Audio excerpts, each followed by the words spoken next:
1943 में दूसरा विश्व युद्ध चरम पर था और नाजीज ने ब्रिटिश और दूसरे अलाइड फोर्सेस के सोल्जर्स को स्टलग लफ्ट थर्ड के नाम से जाने वाले प्रिजन में कैद किया हुआ था।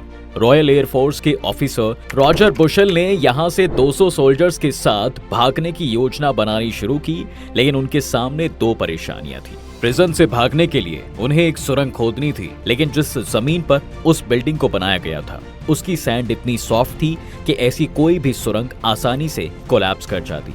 अगर वो किसी तरह सुरंग बना भी लेते तो जमीन के नीचे नाजीज ने माइक्रोफोन्स लगाए हुए थे ताकि वो इस तरह की किसी भी मूवमेंट को डिटेक्ट कर सके। तो आखिर कैसे भागे ये सोल्जर्स इस हाईली गार्डेड प्रिजन से, आइए जानने की कोशिश करते हैं आज की इस वीडियो में।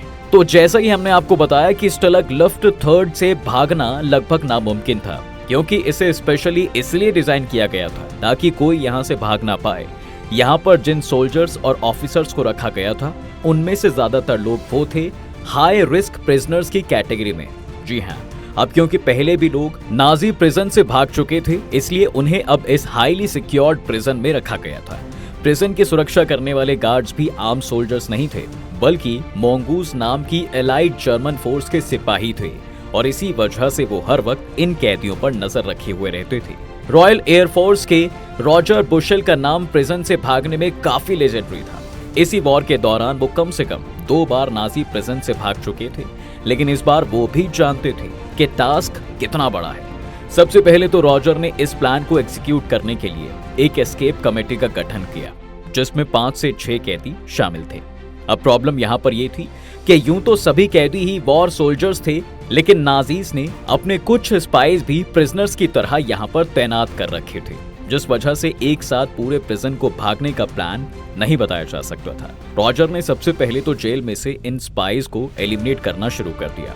जो भी नया प्रिजनर जेल में आता था, रॉजर और उनकी टीम जाकर उससे बात करने लग जाती थी और उससे पूछा जाता था कि वो कैसे अरेस्ट हुआ, वो किस फौज का हिस्सा था और कहाँ रहा करता था। एक बार इस बेसिक इंफॉर्मेशन को लेने के बाद वो चेक करते थे कि प्रिजन में कोई ऐसा आदमी है जो उसी शहर में रहा हो जहां से वो प्रिजनर है, या फिर जिसने उसी फौज में सर्व किया हो, जिसके बाद वो आदमी और ज्यादा डिटेल्स उस प्रिजनर से लेता था।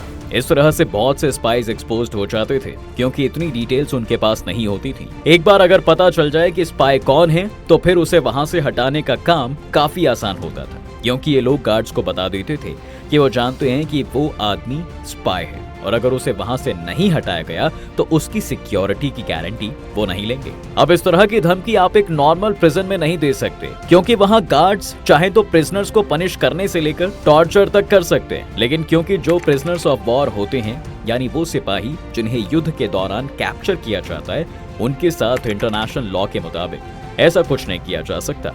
इसलिए गार्ड्स इस तरह की धमकी सुनने के बाद उस स्पाई को प्रिजनर्स के बीच से निकाल देते थे। अब इस तरह स्पाइस को हटाने के बाद रॉजर ने अपने प्लान के दूसरे फेज पर काम करना शुरू किया। एस्केप कमेटी की मीटिंग्स में भागने के रास्तों पर डिस्कशन होने लगी।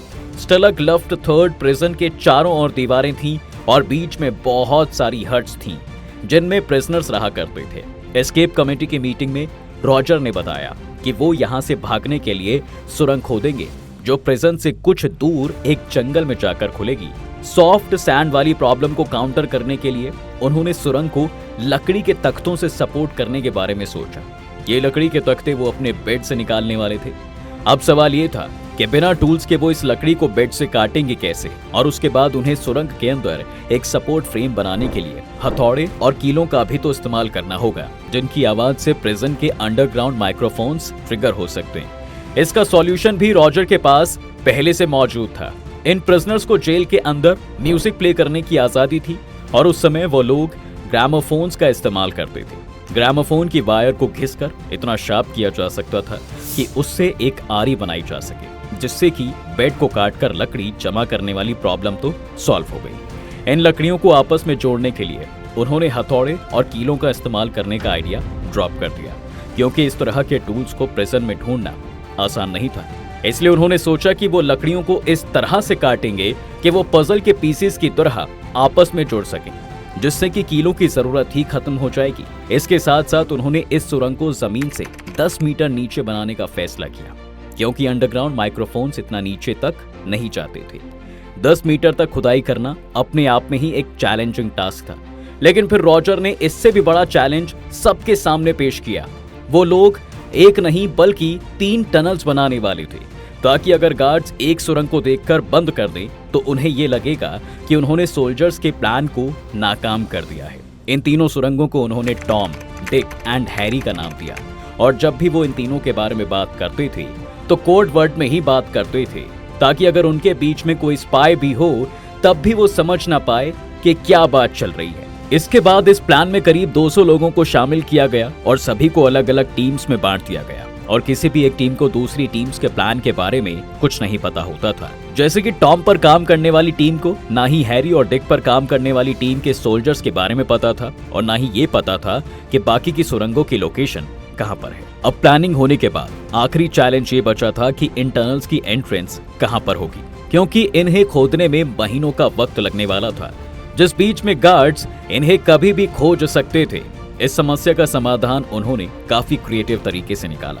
प्रिजन में एक ऐसा सोल्जर था जो कि सिर्फ मिट्टी और पत्थर से ही सीमेंट बनाना जानता था, और इन हट्स के अंदर एक हीटिंग स्टोव मौजूद होता था, जो जनरली एक पत्थर को बड़े टाइल के ऊपर ही रखा जाता था, क्योंकि वुडन फ्लोर पर इसे रखने से आग लगने का खतरा हमेशा बना रहता था। सोल्जर्स ने डिसाइड किया कि 2 टनल्स को तो इन पत्थरों के नीचे बिल्ड किया जाएगा, और जब भी उन्हें अपनी सुरंग को छुपाना होगा तो वो सीमेंट से बनाई है अपनी टाइल को सुरंग की एंट्रेंस से ऊपर रख देंगे और उसके ऊपर स्टोव को रख देंगे, जिससे गार्ड्स को शक भी नहीं होगा। टॉम और हैरी को इसी तरह बनाया गया, और डिक की एंट्रेंस को एक वॉशरूम के ड्रेन सम्प के नीचे बनाई गई। सुरंग को बनाते हुए भी काफी क्रिएटिव मेथड्स का इस्तेमाल किया गया था, जैसे कि टनल के अंदर लाइट्स लगाने के लिए उन्होंने प्रिजन में काम कर रहे वर्कर से वायर्स चुरानी शुरू कर दी, और प्रिजन के अंदर से ही धीरे धीरे करके बल्ब्स चुराकर नीचे लगाए जाने लगे।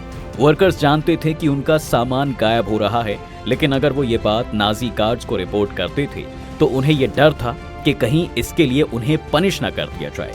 इसके अलावा सुरंग के अंदर से जो मिट्टी निकलती थी उसे ये सोल्जर्स अपनी जेब में भरकर प्रिजन में घूमते हुए चारों ओर बिखेर देते थे। प्रिजन के अंदर वेंटिलेशन सिस्टम बनाने के लिए उन्होंने फूड कैंस को जोड़कर पाइप्स बना दिए, जिससे कि उनके अंदर हवा पहुंच सकती थी। इन सुरंगों को बनाने का काम आसान नहीं था, क्योंकि सबसे पहले तो एक जमीन के 10 मीटर नीचे खुदाई कर रहे थे, पर इसके साथ साथ उन्हें 100 मीटर से भी लंबा डिस्टेंस खोदना था, ताकि वो आसानी से प्रिजन वॉल्स को क्रॉस करके जंगल में निकल सके। लेकिन इसी बीच एक प्रॉब्लम भी आकर खड़ी हो गई।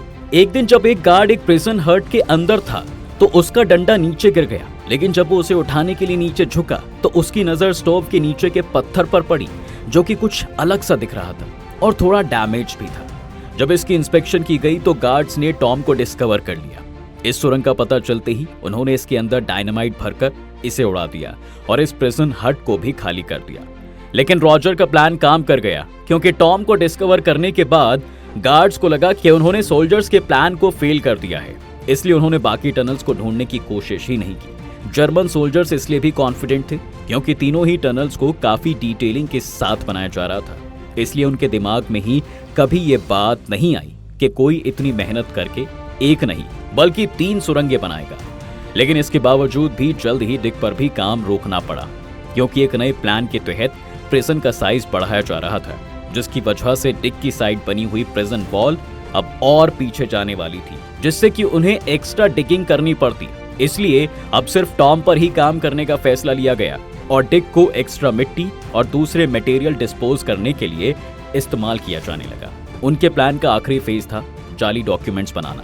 वो चाहते थे कि सभी के पास फेक डॉक्यूमेंट्स हों, ताकि बाहर जाकर वो ट्रेन्स और दूसरे पब्लिक ट्रांसपोर्ट का इस्तेमाल करके वापस अपने देश जा सके। जेल में स्टेशनरी अवेलेबल थी और कुछ एक्सपर्ट्स भी ऐसे मौजूद थे इन सोल्जर्स के बीच जो आसानी से फेक डॉक्यूमेंट्स बना सकते थे, इसलिए डॉक्यूमेंट्स बनाने में तो खास प्रॉब्लम नहीं आई। लेकिन इसके ऊपर उन्हें फोटोज भी लगानी थी जो उनके पास नहीं थी, और फोटोज पाने के लिए भी एक जीनियस आइडिया का इस्तेमाल किया गया। वो जानते थे कि इन सभी सोल्जर्स के डॉक्यूमेंट्स गार्ड के पास मौजूद हैं और बहुत से सोल्जर्स हाथ की सफाई में भी माहिर थे, इसलिए वो कभी किसी गार्ड का कार्ड तो कभी उसकी चाबी चुरा लेते थे। इसके बाद कोई जाकर उस गार्ड को बताता था कि वो उसका कार्ड या चाबी उसे दिला सकता है, लेकिन वो उसे फोटो लाकर दे दे, तो ये एक तरह की ब्लैकमेलिंग थी। क्योंकि अगर किसी सीनियर ऑफिसर को पता चल जाए या प्रिजनर्स खुद ही बता दें कि किसी गार्ड ने कोई चीज खोदी है, तो पनिशमेंट के तौर पर उस गार्ड को गार्ड की नौकरी से हटाकर युद्ध में लड़ने के लिए भेज दिया जाता था। जब विश्व युद्ध चल रहा हो तब एक गार्ड होना सबसे सेफ जॉब है, इसलिए कोई अपनी ये जॉब नहीं छोड़ना चाहता था। और क्योंकि फोटोज का इस्तेमाल करके तो ये प्रिजनर्स जेल से भाग नहीं सकते थे, इसलिए ज्यादातर केसेस में ये गार्ड्स उन्हें फोटोज लाकर दे देते थे। इस तरह से सभी ने टीम वर्क से अपने लिए डॉक्यूमेंट से लेकर इलेक्ट्रिकल इक्विपमेंट्स तक सभी कुछ एक्वायर कर लिया था। अब बस उन्हें इंतजार था तो भागने का। भागने के लिए 200 लोग नियुक्त किए गए थे, जिनके पहले 25 में से रॉजर बुशेल और एस्केप कमेटी के मेंबर्स थे और 75 वो लोग थे जिन्होंने टनल को खोदने में सबसे ज्यादा योगदान दिया था। इन पहले 100 लोगों में काफी लोग ऐसे थे जिन्हें जर्मन भाषा भी आती थी, जिस वजह से उनके भागने के बाद बाहर सरवाइव करने का ज्यादा चांस था। इसके बाद बाकी 100 लोग वो थे जिन्हें जर्मन बोलनी नहीं आती थी और उनका इस पूरे प्लान में बहुत ज्यादा योगदान भी नहीं था, इसलिए उन्हें पीछे रखा गया था कि अगर कोई गड़बड़ होती है तो वो लोग प्रिजन में ही रहें और बाहर आने का रिस्क ना लें। मार्च 1944 तक हैरी का काम पूरा हो चुका था। टनल के बावजूद भी उन्हें भागने में कई तरह की परेशानियों का सामना करना पड़ा। सबसे पहले तो उन सभी को उसी प्रिजन हंट में इकट्ठा होना था जहां पर हैरी की एंट्रेंस थी, जो रात को 10:30 बजे तक किया जा सका। इसके बाद डिटेक्शन से बचने के लिए उन्होंने डिसाइड किया था कि टनल की एग्जिट वो उसी दिन खोदेंगे जिस दिन वो भागेंगे। इसलिए टनल के अंदर जब पहला बैच गया और वो ऊपर की तरफ खोदकर बाहर निकले तो उन्होंने देखा कि वो जंगल से अभी भी कुछ मीटर दूर है। उनकी इनिशियल कैलकुलेशंस में कुछ गलती हो गई थी, जिस वजह से उन्होंने प्रिजन वॉल्स और जंगल के बीच के एरिया में एग्जिट खोदी थी। लेकिन इस एग्जिट से बाहर नहीं आया जा सकता था क्योंकि यहाँ पर गार्ड्स की नजर इन पर पड़ जाती जो उन्हें शूट कर देते। अब इसके कुछ वक्त बाद टनल की एग्जिट को आगे जंगल तक शिफ्ट करने में लगा। इसके बाद रात के 1 बजे टनल का एक हिस्सा कोलैप्स हो गया और उसे रिपेयर करने में भी काफी वक्त गुजारना पड़ा। इन प्रिजनर्स के पास सिर्फ सुबह तक का ही वक्त था, इसलिए जल्दी जल्दी सभी कुछ किया गया और सुबह के 4:55 तक 76 प्रिजनर्स बाहर आ चुके थे। लेकिन जब अगला प्रिजनर टनल से बाहर निकला तो उसे एक गार्ड ने देख लिया। गार्ड्स को टनल के बारे में पता चल गया था, लेकिन वो नहीं जानते थे कि इसकी एंट्रेंस कहां से है, जिस वजह से वो प्रिजन की सभी हट्स की तलाशी लेने लगे। जो लोग पीछे रह गए थे वो लोग हट नंबर 104 में थे, जहां सुरंग की एंट्रेंस थी। लेकिन इस हट को सबसे आखिर में सर्च किया गया और इस बीच इन प्रिजनर्स को इतना टाइम मिल गया था कि इन्होंने अपने फेक पेपर्स जला दिए और वापस अपनी बैरक्स में जाने लगे। जर्मन्स को सुरंग तब मिली जब इसकी एग्जिट से होते हुए एक सोल्जर एंट्रेंस पॉइंट की तरफ गया, लेकिन स्टोव के पत्थर के दबाव में वो वहीं फंस गया था और काफी मुश्किल से उसे निकाला गया। एक तरफ भागे हुए 76 प्रिजनर्स को ढूंढने की कोशिश तेज हो गई और दूसरी तरफ जर्मन्स इस बात का हिसाब लगाने लगे कि प्रिजन से क्या क्या मिसिंग है।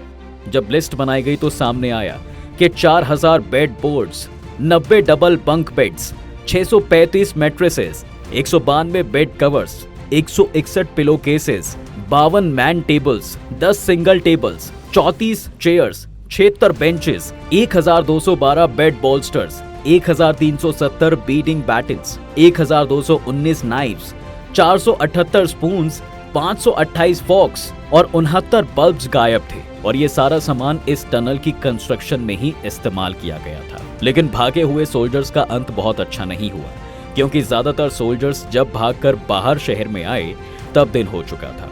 उनका ओरिजिनल प्लान ये था कि वो रात के अंधेरे में ही ट्रेन्स में बैठकर कहीं दूर निकल जाएंगे और अगर किसी ने उनसे उनकी आईडी मांगी भी तो उनके पास फेक पेपर्स तो हैं ही।